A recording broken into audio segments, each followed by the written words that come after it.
お見舞いを申し上げます。Saya ingin menyampaikan belasungkawa kepada korban erupsi Gunung Merapi. そして今回排出でき大変喜ばしく思います。 Kemudian Menteri Luar Negeri kami kawal dan Menteri Perdagangan. 貴重な機会にしたいと思っています。ぜひご協力をお願い申し上げます。 Dan terima kasih kepada Menteri Tidak. Saya menyambut baik selesainya negosiasi protokol perubahan IJPA. そして改めまして私も IJPA 改正のプロトコルの交渉が完了したことを嬉しく思っております。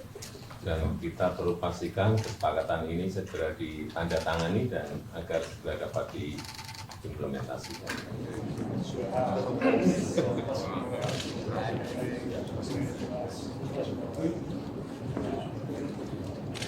Z 世代ビジネスリーダーズサミットによる提言書の施行を行います。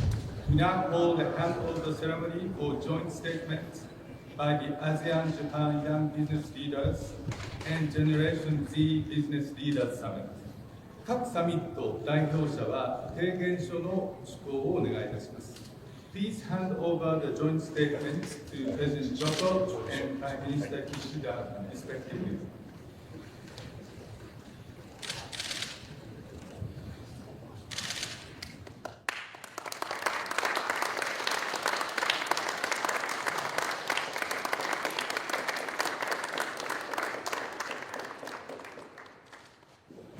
それでは両国の外務大臣に文書交換をお願いしたいと思います。ウトの外務大臣、上川外務大臣、前方でお進みになり交換をお願いいたします。It is my honor to ask the two foreign ministers to exchange the notes.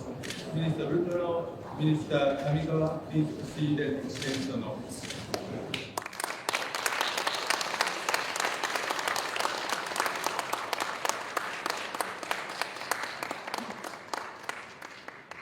ウトノ大臣、上川大臣、ありがとうございました。Thank you very much, Minister Utono and Minister Kamikawa. それでは以上をもちまして、文書交換式を終了いたします。Thank you very much. Now the ceremony is closed.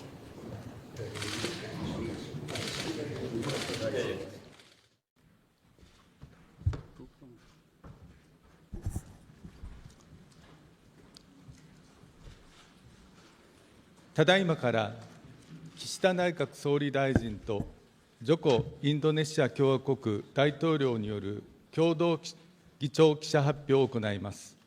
はじめに岸田総理からご発言をいただき、続いてジョコ大統領からご発言をいただきます。それでは岸田総理、お願いいたします。はい。先ほど、日 tadi pada hari ini KTT perayaan 50 tahun Jepang ASEAN telah selesai dan sukses. Pertama-tama, saya ingin mengucapkan terima kasih yang sebesar-besarnya kepada Wakil Ketua atau Co-Chair KTT ini, Yang Mulia Bapak Presiden Joko Widodo. Kami telah melakukan diskusi yang dalam pada titik balik yang bersejarah pada hari ini dan mengadopsi pernyataan visi bersama dan rencana implementasi sebagai dokumen hasilnya. Pernyataan visi bersama ini menunjukkan arah masa depan hubungan Jepang-ASEAN dan bentuk kerjasama yang baru. Seperti yang tertulis dalam subjudulnya, yaitu mitra yang dapat dipercaya. Fondasi hubungan kita adalah kepercayaan yang dibangun selama lebih dari setengah abad. Ini adalah visi kami tentang sebuah dunia di mana semua negara dapat mewujudkan perdamaian dan kemakmuran, dan di mana-mana prinsip seperti demokrasi, supremasi hukum, pemerintahan yang baik, dan penghormatan terhadap hak asasi manusia dan kebebasan mendasar yang terus dijunjung tinggi. Dan itu adalah visi dari kami. Selain itu, kami pertama, sebagai mitra dari hati ke hati antar generasi, kami akan terus memperkuat dan mewariskan hubungan kepercayaan jangka panjang kepada generasi berikutnya. Kedua, sebagai mitra yang bersama-sama menciptakan perekonomian dan masyarakat masa depan, kami akan menemukan solusi untuk permasalahan bersama. Ketiga, sebagai mitra perdamaian dan stabilitas, Jepang akan mendorong wilayah Indo-Pasifik yang bebas dan terbuka. Rencana implementasi ini menetapkan kerjasama khusus yang sejalan dengan 3 pilar ini. Dan jumlah itemnya sebanyak 130 buah yang menunjukkan keinginan kedua belah pihak untuk terus bekerja sama.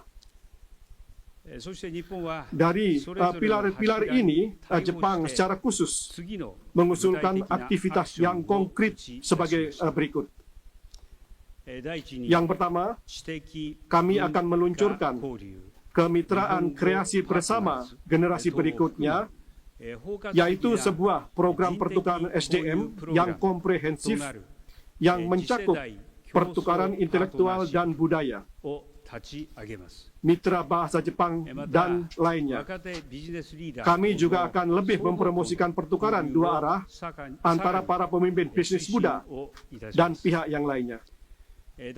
Yang kedua, kami akan mengupayakan kolaborasi pemerintah swasta dengan fokus pada penguatan konektivitas, penanggulangan perubahan iklim, termasuk realisasi inisiatif komunitas nol emisi Asia atau Asia Zero Emission Community, dan dukungan terhadap usaha kecil dan menengah, serta perusahaan rintisan yang lainnya. Kami akan lebih mendukung investasi swasta dengan memanfaatkan inisiatif ODA baru, seperti kerjasama berdasarkan tawaran.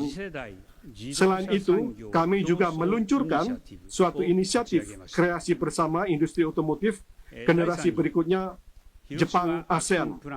Yang ketiga adalah berdasarkan rencana aksi Hiroshima, kami akan memajukan pengembangan perlucutan senjata nuklir dan non-proliferasi, kerjasama di bidang peradilan, wanita, perdamaian dan keamanan, keamanan siber, pertukaran dan kerjasama pertahanan, serta dukungan untuk memperkuat keamanan pemerintah. Hadirin sekalian, ketika perpecahan dan konflik semakin mendalam di berbagai kawasan dan dunia menghadap berbagai krisis, Jepang akan berdiri bersama dengan ASEAN, berlandasan Indo-Pasifik yang bebas dan terbuka. Berdasarkan rasa saling percaya yang kuat, kita akan mengatasi tantangan-tantangan baru dan berkontribusi terhadap perdamaian dan stabilitas regional, sehingga menciptakan dunia di mana setiap orang dapat menikmati kesejahteraan dan martabat manusia yang terlindungi. Pertemuan peringatan 50 tahun ini adalah kesempatan yang terbaik bagi Jepang dan ASEAN untuk melihat kembali kemajuan yang telah dicapai, melihat masa kini satu sama lain, dan membicarakan masa depan bersama. Adalah suatu kesempatan yang luar biasa pada hari ini. Ini merupakan puncak dari upaya kita selama ini, dan sungguh gembira dapat menunjukkan kepada dunia masa depan kerjasama kita dan mengambil langkah-langkah baru bersama-sama menuju 50 tahun ke depan. Dan kami sangat senang tentang hal ini. Dengan tulus kami berharap dapat mewariskan ikatan kepercayaan ini kepada generasi berikutnya. Kami mengharapkan seperti itu dari hati kami. Terima kasih atas perhatian Anda sekalian di sini. Terima kasih kepada Perdana Menteri Kishida. Berikutnya kami mempersilakan Yang Mulia Bapak Presiden Joko Widodo untuk memberikan kata sambutannya. Yang Mulia Perdana Menteri Kishida Fumio, terima kasih atas sambutan dan keramah tamahan pemerintah Jepang sebagai tuan rumah KTT peringatan 50 tahun kemitraan ASEAN-Jepang.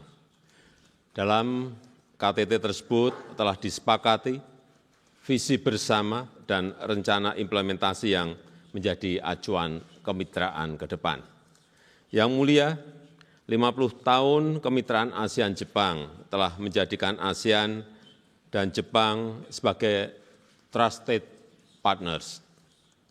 Pertama, sebagai partners for peace and stability, ASEAN dan Jepang terus berkomitmen menjaga perdamaian dan stabilitas kawasan melalui kolaborasi inklusif dan penghormatan aturan hukum internasional dan penguatan sentralitas ASEAN.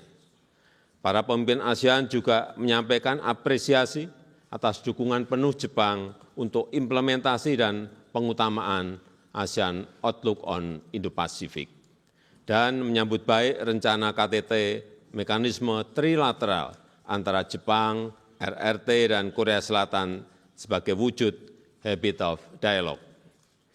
Selain itu, kami juga membahas situasi di Gaza dan pentingnya mendorong gencatan senjata permanen dan akses bantuan kemanusiaan seluas-luasnya, serta segera dimulainya proses perdamaian. Yang kedua, sebagai partners across generations yang diperkuat melalui peningkatan kerjasama, pendidikan, riset and development, dan pengembangan ekonomi digital.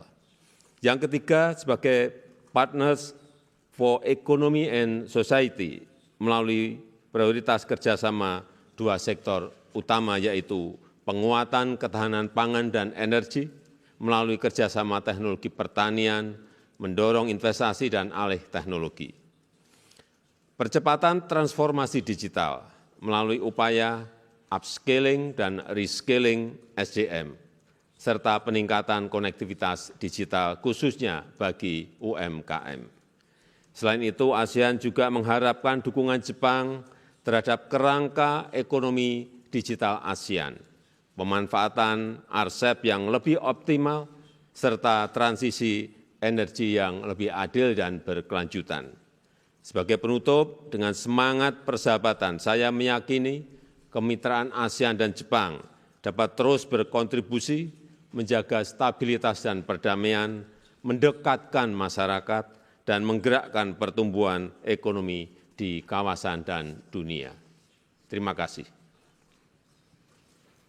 ジョコ大統領、どうもありがとうございました。それでは以上をもちまして、岸田総理大臣とジョコ大統領による共同議長記者発表を終了いたします。岸田総理およびジョコ大統領が退出されますので、記者の皆様は係員が誘導するまで、しばらく着席のままでお待ちください。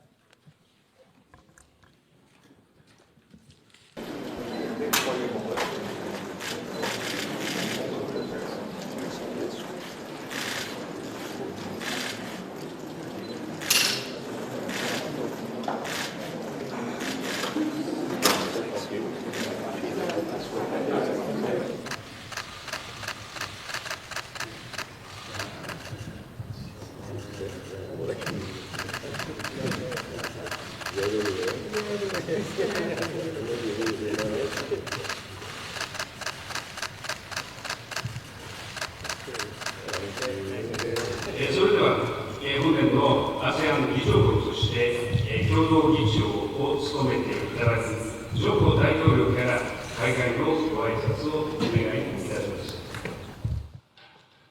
Yang mulia Perdana Menteri Kishida, Sri Baginda, yang mulia para pemimpin ASEAN, terima kasih atas sambutan yang hangat dari pemerintah Jepang bagi para pemimpin ASEAN dan delegasi.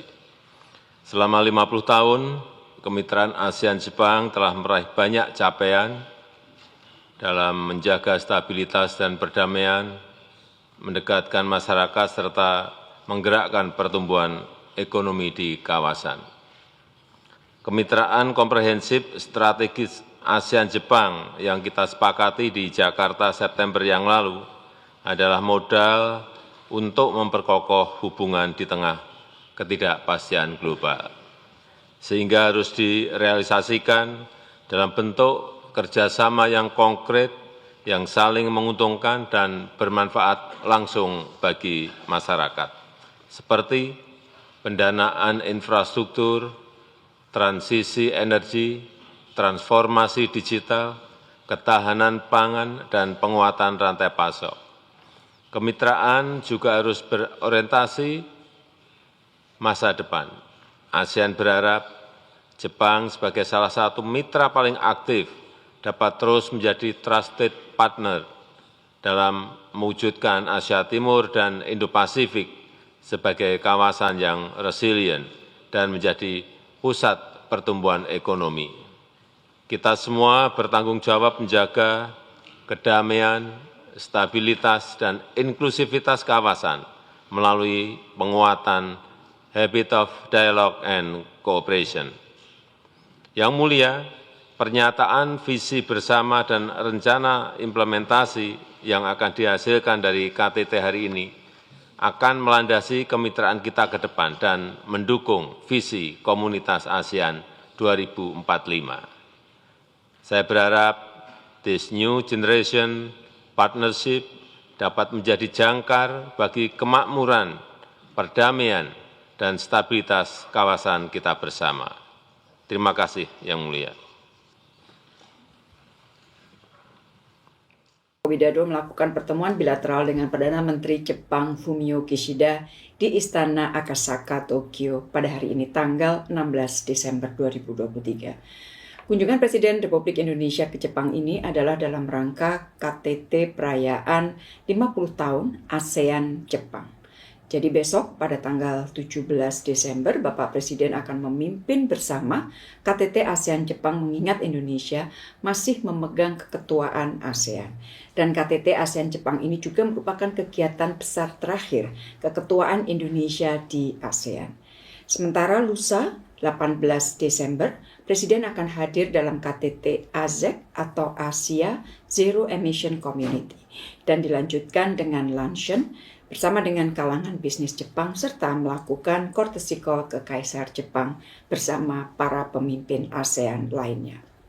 Pertemuan bilateral dengan PM Jepang, kedua pemimpin menyambut baik selesainya perundingan substantif protokol perubahan IJPA, Indonesia-Japan Economic Partnership Agreement. Sebagaimana diketahui teman-teman, proses perundingan protokol perubahan ini memakan waktu yang cukup lama, sejak 2019. Saat ini tengah dilakukan proses legal scrubbing untuk penyamaan konteks bahasa hukum, dan setelah proses ini selesai akan dilakukan proses penerjemahan dan ratifikasi di parlemen sesuai prosedur masing-masing negara. Dengan adanya kesepakatan baru IJPA ini ditargetkan dapat diimplementasikan pada kuartal pertama tahun 2024. Nah, dengan protokol perubahan IJPA ini, beberapa manfaat yang dapat diambil oleh Indonesia antara lain adanya perbaikan akses pasar Indonesia di Jepang, termasuk untuk eliminasi tarif produk perikanan olahan Indonesia, kemudian perluasan akses pasar perbankan, dan kerjasama New MIDEC atau Manufacturing Industrial Development Center yang dapat mendukung industri Indonesia menjadi basis produksi kawasan. Selain IJPA, beberapa hasil penting dari pertemuan bilateral antara Presiden Jokowi dengan PM Kishida. Pertama, terkait dengan MRT Jakarta. Terdapat satu langkah maju yaitu adanya komitmen Jepang untuk kelanjutan pembangunan MRT jalur Timur Barat. Presiden juga mendorong agar pembangunan jalur Utara Selatan fase 2A dan 2B dapat selesai tepat waktu. Yang kedua, di dalam pertemuan tersebut membahas mengenai masalah transisi energi. Sebagai ko-inisiator Asia Zero Emission Community atau AZEC, Presiden menekankan pentingnya implementasi berbagai proyek prioritas termasuk pembangunan pembangkit listrik geothermal di Muara Laboh, kemudian proyek waste to energy di Legok Nangka, dan juga pengelolaan lahan gambut di Kalimantan Tengah. Isu ketiga yang dibahas, Presiden mengangkat pentingnya kerjasama mineral kritis dengan Jepang dan kesiapan Indonesia untuk menjadi bagian penting rantai pasok baterai EV dunia. Keempat, disepakatinya dukungan Jepang yang lebih besar bagi pembangunan ekonomi pulau terluar Indonesia termasuk untuk industri perikanan. Di dalam pertemuan, Presiden juga mengangkat isu Palestina dan bagi Indonesia 3 hal penting yang selalu ditekankan oleh Presiden. Pertama adalah pentingnya terus mengupayakan gencatan senjata secara permanen. Yang kedua, memastikan bantuan kemanusiaan yang berkelanjutan. Dan yang ketiga, mendorong segera dimulainya proses damai untuk mencapai penyelesaian 2 negara. Rekan-rekan media yang saya hormati, sebagai hasil atau deliverables dari kunjungan bilateral ini, beberapa hal yang dapat di-highlight, yaitu pertama adanya hibah kapal patroli Jepang kepada Bakamla dengan nilai 9 miliar yen atau setara US dollar 63,3 juta kalau kita menghitungnya dengan kurs saat ini. Hibah kapal ini akan digunakan untuk meningkatkan kapasitas kemaritiman, termasuk dari sisi penegakan hukum. Yang kedua, adanya pledge Jepang untuk mempercepat pembangunan MRT jalur Timur Barat dengan target groundbreaking Agustus 2024. Yang ketiga, adanya MOU antara Rumah Sakit Jantung dan Pembuluh Darah Harapan Kita dengan Tokushukai Medical Corporation senilai 10 miliar yen. Dan kerjasama ini bertujuan untuk meningkatkan pelayanan kardiovaskular di kawasan Asia. Setelah pertemuan bilateral, Presiden RI dan PM Jepang juga menerima 2 dokumen proposal sebagai hasil dari side event. Hasil dari side event ASEAN-Japan Young Business Leaders Summit dan ASEAN-Japan Gen Z Business Leaders Summit. Proposal dari Young Business Leaders Summit berisi upaya untuk memperkuat implementasi ASEAN-Japan Co-Creation Ecosystem yang terdiri dari 4 pilar, yaitu penguatan kolaborasi pelaku bisnis ASEAN dan Jepang termasuk tentunya untuk startup dan UMKM. Yang kedua, pengembangan inovasi dan pembangunan ekosistem startup. Yang ketiga, pembangunan berkelanjutan. Dan yang keempat, pembangunan inklusif yang didorong oleh AI dan Deep Tech. Sementara proposal dari Gen Z Business Leaders berisi ide kebijakan untuk mengatasi permasalahan sosial di 4 area. Ketahanan pangan, dekarbonisasi atau circular economy, dampak sosial, dan juga ekosistem startup. Rekan-rekan media yang saya hormati, selain kegiatan Presiden Republik Indonesia tadi pagi, saya bersama dengan Menteri Luar Negeri Jepang Kamikawa Yoko juga menjadi pembicara pada talk show Women and Peace and Security yang diselenggarakan oleh Sasakawa Peace Foundation. Dalam pidato saya mengangkat pentingnya perspektif perempuan di tengah dunia yang divided, guna memperkuat saling pemahaman atau kesaling pahaman untuk membangun jembatan terhadap perbedaan dan untuk membangun inklusivitas.